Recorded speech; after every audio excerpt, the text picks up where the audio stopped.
लेकिन एक सेकंड, ये क्या है? अभी मजा आएगा ना भिड़ो। भैया खाना कैसा बना? दीदी एक नंबर दीदी। और कुछ लेके आओ? दीदी बहू ये कौन है?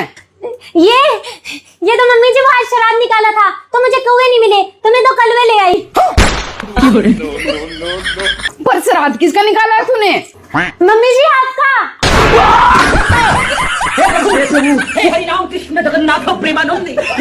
मम्मी जी मुझे याद था, आपने कहा था सामने वाली से 2 कदम आगे चलना।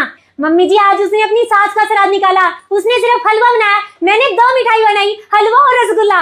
उसने 1 कौवा जमाया, मैंने 2 कौवे जमाए।